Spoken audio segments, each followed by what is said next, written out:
It's like pick your lane, stay on your lane, and Yeah. then things will happen if you stay that focus. So before we wrap up, I would love to see if there is anything that we missed out, because in terms of what helped you grow your influence, as we are talking about becoming an influencer in your space here, which was why you won the award, right? Because the level of influence that you have in executive transition coaching specifically, but in executive coaching, if you're looking at the umbrella, then you're one of the top in the industry. Is there anything other than picking your lane, consistency, that you missed out that other people should know? Yes, I think go where your audience is, right? I mean, I give you two examples. I was on a plane flying to Mumbai to collect another one of those awards. And I happened to meet a fellow coach who was also going to the same event. And so she spoke to me on the plane and said, "Oh, I've, seen you at other events and so on. I see you at the ICF event. And I'm super excited. I'm working on my website." And I'm like, "Oh, wow, that sounds interesting.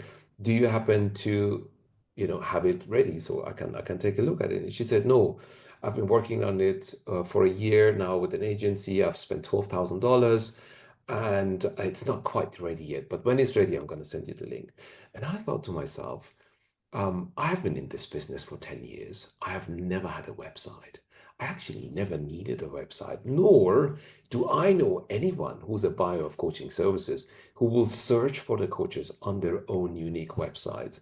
So again, it's one of those things. You can have a fancy website, you can have beautiful images of yourself and all the other things on it.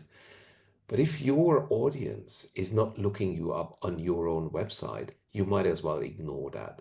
And so again, my kind of recommendation to other coaches is, be where your audience will find you. And where I am at are events where executives are in attendance. As an example, I'm flying to Baku in 2 weeks from now, and I will be speaking at the CEO forum where 500 CEOs will be in the room. I much rather go to that event rather than to go to the well-being HR, whatever event. And yes, I have a passion for HR. I find that topic of interest, but it's unlikely that the audience that's going to be in the room will want to connect with me also on the back end of the event. So that's the other angle. So don't just go with, "Oh, everyone needs to have a website. I need to have a website. Everyone is on Instagram. I need to be on Instagram. Everyone is on Facebook. I need to be on Facebook."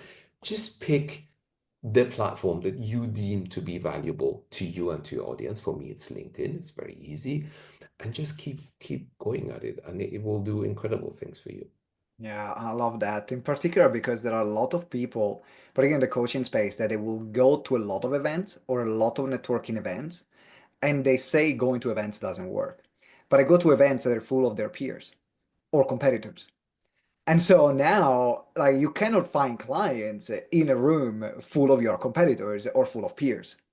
And being strategic about where you're spending your time, whether it's online or offline, going where your ideal clients are is what will make the entire difference, because someone is going to be way more likely to hire you, as you said, if they see you speak on a stage, which is relevant, or meet you there in person, rather than, or maybe read something like a great piece of content online, rather than having this fancy website. So thank you for the Yeah. suggestion. And do you have something else you want to add? Yeah, I just wanted to Okay. follow up and build on what you just said, which is, again, I have started, this is now 2.5 years ago when I came to Dubai and set myself up as a coach. I started to refer requests and clients that came my way to fellow coaches because, again, the topic that they wanted to get support with wasn't quite my topic. Now, some of them were a bit positively surprised and came to me and said, "Oh, what is the referral fee? Like, how much can I pay you?" And I'm like, I'm not expecting anything in return because, it's like if I want to go to a specialist doctor and someone recommends a good one to me, I wouldn't necessarily want to pay them for that. I'm just happy for the referral. And guess what? Like a year after I started referring all these clients to other coaches, I now get those referrals myself, which is when they know it's a transition topic and it's someone at the senior level, they know that there's probably one guy around who can do this well. And that's also why I keep getting referrals. So again, it's established in the industry, it's the 20%. I know all of that. And yet I find that it actually works very well just based on the mindset of abundance and just, if something is not meant to be for you, you might as well give it away to someone else. Yeah, what goes around comes around.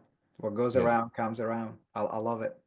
All right, Navid, to wrap up, I know you have a certification to certify to certify transition coaches. So why don't you talk about a bit more the certification? Where are some of the next rounds, and how can people be part of it as well if they want to be certified in it? Sure. So it's the same idea I had with my book. When I published my book, there wasn't a single book on the market that talked about how, at the top of the house, as an executive leader, you can onboard and transition most successfully, which is intriguing because it's a very standard thing that happens all the time. And so the same thing happened to me. I was on a call with 79 other coaches. There were the 80 of us. And we were asked to coach 250 leaders of one of the global energy giants. And they were all going through a transition. And so on the alignment call with the fellow coaches, I did dare to ask the question, what framework or methodology are we going to apply? And it was a Zoom call, one of these where you got 80 tiles, right? And everyone looked at each other like, well, and I thought to myself, this can't be. I mean, that surely there is a training program for coaches that want to go down and deepen their expertise in the transition space as a coach. And so it happens to be that is not the case. Same with the book. And so this is why I actually sat down with a learning instruction designer lady who's based in Dubai and created the certified transition coach, which is not a course where people come online and learn how to coach, but the prerequisite, the entry level requirement to be part of the program is to be a coach. And what I then do over the course of 6 months, I teach them everything they need to know in order to become the most skilled transition coach. And that's all there is about the program.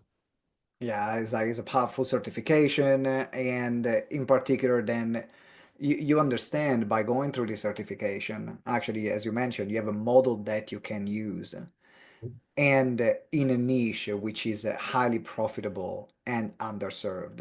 I know there is one of the statistics that you share in your webinar about how many transition coaches there are on the ICF website. I think we can drop that to give people like this light Yes, bulb moment. yes. Yeah, believe it or not, the number was 99 out of 58,000. This was 6 months ago, 4 months ago. And I did the same search 2 weeks ago ahead of the webinar, and the number had gone up by one. So there are 100 coaches based on a total database of coaches, of accredited coaches with the International Coaching Federation of 62,000. So clearly, transition coaching is one of the most sought after modalities of coaching. And yet there is nowhere near enough coaches serving that market and that demand, which is why I'm having such a run, and all the transition coaches that are part of the program are having a run. And just to also mention that Louis Vuitton Moet Hennessy is the first global client that has decided that any of the coaches that they want to bring in to work with those executives in transition must be a certified transition coach. And that's just the beginning. And so I could really see, if a year or so down the line, if that partnership really proves valuable to them, it will be a no-brainer to approach other companies to say, hey, what are you guys doing for your executives in transition? Yeah, exactly. So if anyone here right now, you're thinking, "Ooh, this is interesting," then check the link in the show notes. I put the link of the Certified Transition Coaching Program. They are in the show notes. Check it out because if you are in that space and you have those skills, then it is an incredible opportunity, and right now is the right time. In particular, is one of the few niches in the coaching industry, and I can say from my perspective, as we work with the coaches in every different industry, like the market is saturated, but there are these few niches that they have this run, and there is this great opportunity. So check it out. I can highly vouch for the program. So make sure you check it out in the show notes. Is the Certified Transition Coaching Program. Navid, thanks again for the interview. Congratulations again for the Influencer of the Year, GTEx Influencer of the Year 2024 award. And for everyone who is watching, listening, thanks again. Make sure you hit the subscribe button. And until next time, remember that together we grow exponentially. Ciao.